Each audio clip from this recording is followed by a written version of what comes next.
Next up, we have authorization of an environmental sustainability task force.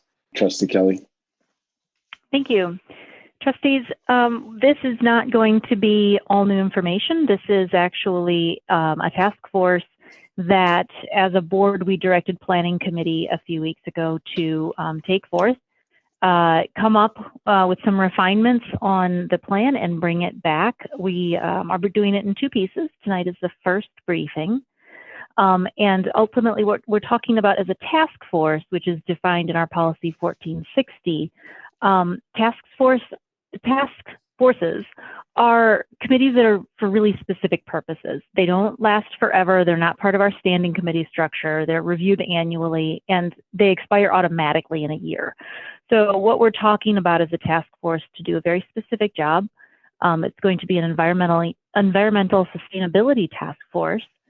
And what the Planning Committee did was to, with the support of Dr. Swift, she brought forth some models of what sustainability task force, why can't I say that, look like in other districts, some of them higher education, some of them K-12.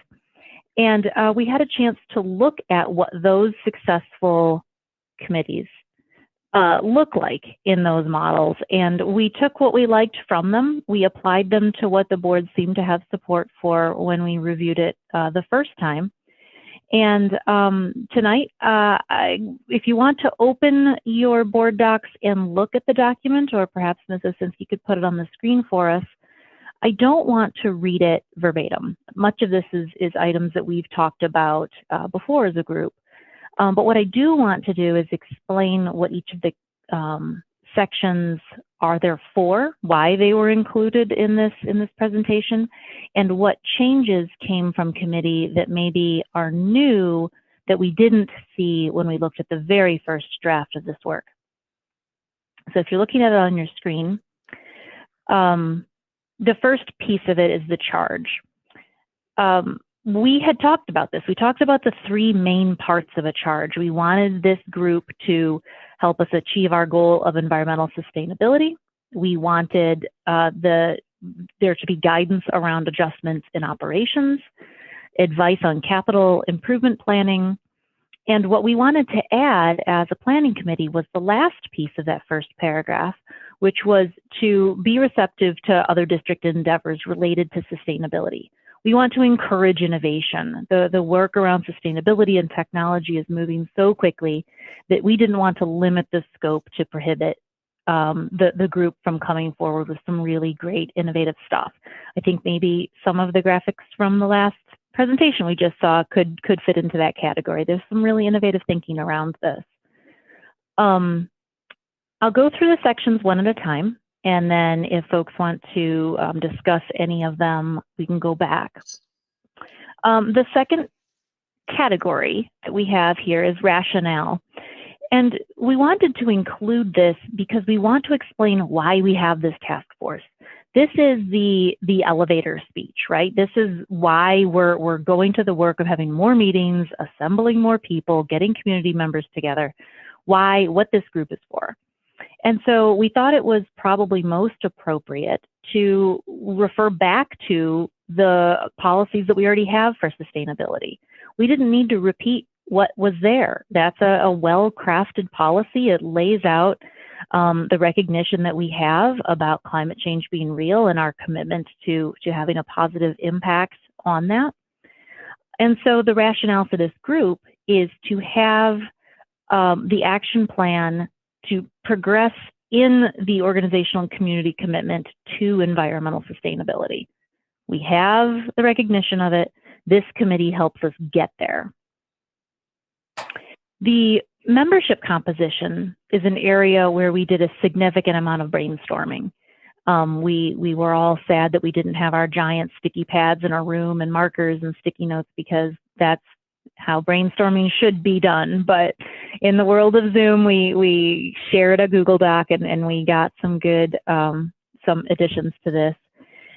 And the membership composition was a little bit tricky for us because we were all instantly able to name the individuals that we know would be awesome on this from our own spheres here in the community.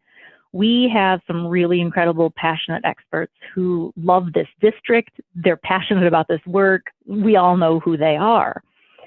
But we wanted the work of a task force, if this task force were to be renewed in a year, to live on as an advisory committee for the board, we wanted this group and the work of this group to survive us as trustees, survive the administration as employees of the district, and survive the community members that we already have in our heads. We wanted to ensure that no matter who was on this task force or a future generation of this task force, that a core set of perspectives would always have a seat at the table. There's certain things we need to do to ensure that this is a good fit for our community and our district. So that core working group, and again, this is our brainstorming list, and if trustees have some additions to this, I certainly think it should be part of the conversation, includes representatives from established environmental groups in the community, educators and students, operations, facilities, and capital program staff, because of course they know what we're already working with in terms of the resources we have here in the district.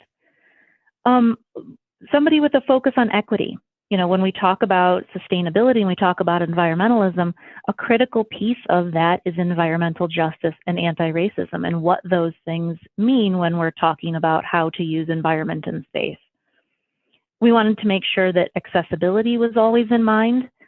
We never wanted to be in a place where a task force brought us a recommendation to use a space maybe in the back 40 of the Freeman Center that wasn't accessible to all of our students.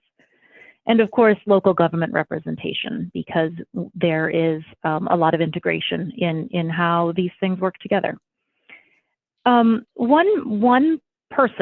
seat at this table that we spent quite a bit of time talking about was the idea of supporting this task force with professional staff. There was some really great exchange about whether the task force should choose their staff or whether staff should be in place before the task force is seated. And ultimately, we decided that the importance of supporting them with professional staff was to ensure accountability.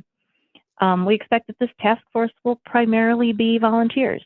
And volunteers are amazing and wonderful and bring perspectives that sometimes you can't get in a candidate search for a job opening. But it also means that accountability can be a challenge depending on the players. So professional staff was one thing that we knew would aid the accountability piece, and we were eager to make sure that they were seated so they could begin supporting this group from day one. If you turn to the second page, you'll see the end of the membership composition paragraph here talks about how the members join this task force. There's already a process in place in the district for how members join advisory committees. There's a selection process, but we wanted to be explicit that there would be an open application process. Because as I mentioned, we all have a few names in our heads of people we know who would be stellar members of this committee, but this is a big community. And we wanted to make sure that the application process was open so that there's additional superstars with additional things to contribute. They had a way to make themselves be known and be considered for this work. In the next category, we looked at scope. Now, scope feels a little bit like the charge, but the scope of the work is more specifically around what we're hoping they deliver us. So the environmental sustainability plan that we're hoping is the deliverable, this really defines that.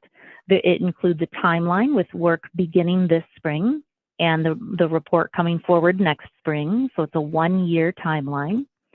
And it enumerates the priorities.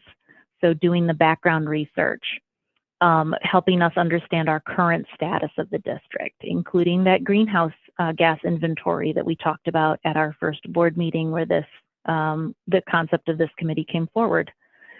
We're asking them to develop recommendations to us for additional actions toward our sustainability asset management study. And here is what I hope is the headline. that we want them to give us details on the feasibility of AAPS reaching net zero carbon emissions. I feel like we've buried the headline on this, but what's important to understand here is that is our shared goal. That's what the head nods were about when we explored the idea of putting this committee together in the first place. And in my mind, I'm seeing this the way we saw the sinking fund and the bond come forward, that those groups that examined our needs for those things came to us with a menu, and they said, here's the small, medium, and large package. Here's what you can do with a small ask. Here's what you can do with a medium ask. Here's what you can do with a large ask. The beauty of what we're talking about here is, here's the aggressive, medium, and conservative roads towards net zero carbon emissions for our district. And that's really exciting. And I hope that's the piece, that's the headline that gets picked up, because all of the rest of it's the who, what, where, how to that major goal. The 1, 2, 3 in that scope there is all of the work that we did together as a group when we were talking about this, what we were hoping that they would include. The language is a little bit different because we sent it off through a filter of folks who know the lingo in this world instead of just what we thought we were trying to say. But the 3 pieces still stand. It's about conducting the whole building life cycle assessment to understand our energy use. It's about bringing forward those recommendations, and with the options, the menu is what I called it, and presenting recommendations for the roadmap that gets us there. The accountability pieces, the timeline, the benefits, the challenges. So we'll end the presentation here with talking about the reporting and relationships. Quarterly updates was our hope. We'd like to see the progress as it's coming along, but we expect that the final product will come forward in the spring of 2022, and that it will give us some options to take forward into meeting our major goal of net zero carbon emissions. And at that time in the spring, we'll have a chance to review the work and the mission of the task force, decide whether it's something to renew for the next phase of this work, and make some decisions at that time around what this group of people does, what it looks like, how they serve the district, and how we can best utilize the expertise that we know that they'll bring. This document, unlike the very first draft, does not include the language of our policies, but the links there at the bottom will take you to our 8000 series, which is where we pulled the recognition in the beginning. The 1460 policy, which defines what a task force does, and the 2420 policy around advisory committees. And so with that, trustees, I am aware that it is late. I don't want to spend any more time describing this because I know we've already had the conversation and you have the document in front of you, but I would like the opportunity to hear feedback, ask any questions. Think of this like a first briefing, and I'll rely on trustees Caraharo and Gaynor to jump in and help me answer your questions around the thoughts that the planning committee had while we were bringing this forward tonight. Thank you. Trustee Baskett. Oh, sorry. Go ahead, Brian. Oh, yeah. No, thank you, Trustee Baskett. Or Trustee Kelly, Trustee Baskett. Thank you. Good work, team. This is a little easier to follow than before. But I do have a couple of questions though regarding membership. So how large of a group is this? I know you had the various categories, but yeah, there were a couple of models. Trustee Carol, I know you spent some time really examining how the models that came forward used the different groups. Maybe you could field that question. Sure. So the models we looked at, I think we looked at about 6 or 7 models that Dr. Swift let us run through. We kind of saw the ranging of membership. It went everywhere from 6 to 18. So some of these other groups who had task force or committees or advisory committees, they were everything from 6 to identified roles or positions in groups. So that it would have been, if you're the president of this or that, then you're on that committee. And so our approach after seeing that, and then seeing that maybe that's a little too regulatory, and then I saw everything from 18 where, and I think we leaned in our discussion to, maybe not a large number of people, but enough where those perspectives would be represented with perhaps the advisement of the work that Mr. Latsana has already done and the connections that he already made, that between that outreach that we've already done in those meetings and the many people who have sort of outreached with the willingness to help, I think in my vision, I see it as something like 12 to 13. That's how I see it when I read that list and I sort of say, well, if we say students, that's 2. That's kind of what I see as the membership of the group. And I'm not sure that number necessarily includes the board liaisons, but I see it somewhere around that number. Others can chime in if that's what they think or more or less or what have you. I mean, Yeah, I'm with you on that, maybe 16 with board liaison around there. We want to make sure not only different perspectives, but areas of expertise are covered. Although we also looked at a model where if there were specific areas that needed to be explored with more expert knowledge, the committee itself could call on outside people in the community for that focus. That sounds good. Yeah, That gives us flexibility to not be too large, but still make use of everybody we need to help us. Right. We specifically added the word core to the core working group will include, because these were the perspectives we wanted to be present at the table every time there was a conversation. And like Trustee Gaynor said, if there was a specific focus that week, bring in somebody for that work without necessarily overburdening the committee with a million members by having them present all the time. So for example, Susan, one example we discussed in committee was, let's say we wanted to have a talk about solar or talk about HVAC. That HVAC person necessarily wouldn't have to sit in on all of our meetings Sure. but if we specifically had information that we needed, then we could call a special guest or they could be a special guest at our meeting to sort of brief us or brief the rest of the committee on what's going on. That's it. Yeah, bringing in your subject matter experts as needed. I get it. Thank you.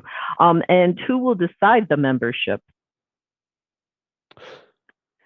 We had talked about that, and Dr. Swift reminded us that we have a number of advisory groups that go through a pretty well vetted process right now of applications, selection, and then once a year, the membership of those groups come to the board for final approval. And so we were clear that we wanted to make sure that ultimately we had that opportunity with this group as well to give that approval at the end. And whether we're approving individuals or whether we're approving the perspectives they bring, I think that that's something that I feel strongly about, is that we do have an opportunity to make sure that this group of folks is sanctioned by this board group of folks to go forward and bring these recommendations. We wrote it. Yeah, we wrote it. I'm sorry. We wrote it as that the board liaisons with the professional staff would review. And so similar to the RAC appointment process, that the representatives from the board with the professional staff would review and do the upfront work and then bring it forward to the board. And trustees, did I say that properly? Yeah, you did. Well, I understand the process, but guys, this is a new group. And so my question is, who's going to determine the membership of this initial group versus the other committees who have a group to, recruit and bring in and make recommendations? So who would be making the recommendations of this initial membership? Is that the planning committee? Is that the bond committee? Who is it?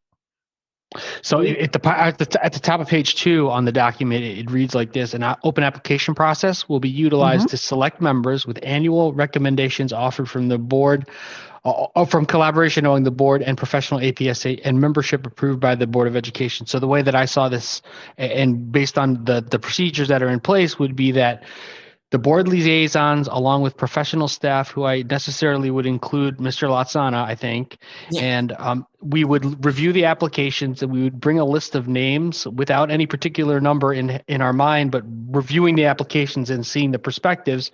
We'd bring that list of names as the potential committee to the board, and the board would all approve them at once. That's how I see it.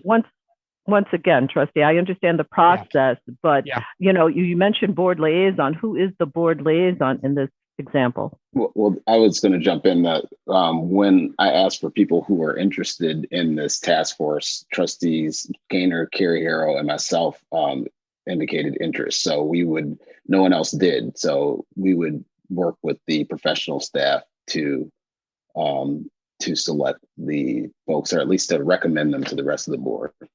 Okay, so that's what I needed to know. Yeah, so it would be the committee of Gaynor, Carrie Harrow, and Johnson. Okay. Yeah. So and when do you hope to start the group?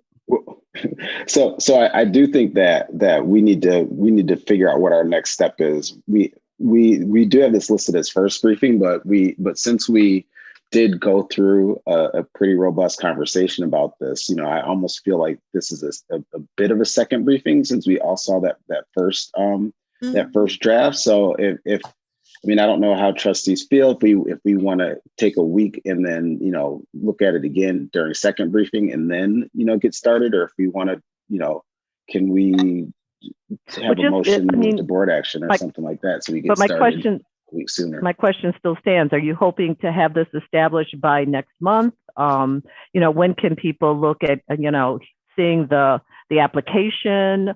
What's the goal here? Well, I believe in our initial conversation that we wanted the task force and the group to start in April, which is, you know, how many days away? It's not too many days away. So, we want to manage our own expectations, to use one of yours, Susan. So I want to.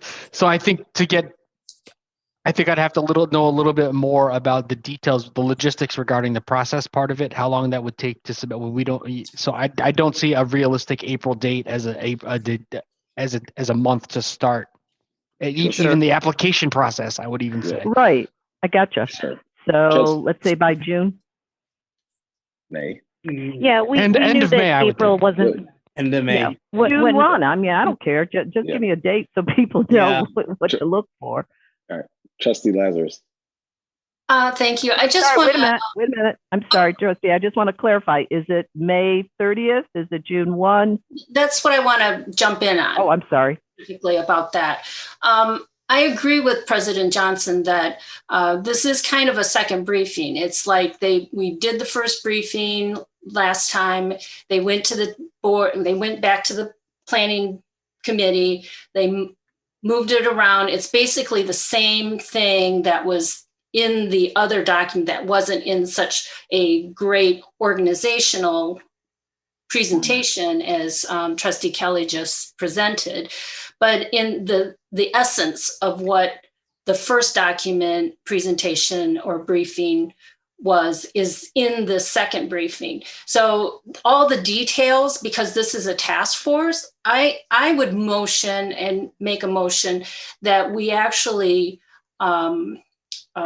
approve the task force, the Environmental Sustainability Task Force tonight, so that the task force members, the board representatives, can actually get started and actually move this process along, because we need to move this issue along. I mean, I don't think having more conversation about it, it's a task force, it's something that can be put into place with a board vote and approval, and all the who gets on and how because we already have an application process for other similar organizations. So I would motion, and I don't think this is the proper location for it in the agenda, but I would say when we get to board action, I would motion to approve the Environmental Sustainability Task Force, so they can get started and moving in this direction. We know what we want them to do, as presented tonight by Trustee Kelly. Thanks, Trustee Kelly, and then I might have a suggestion.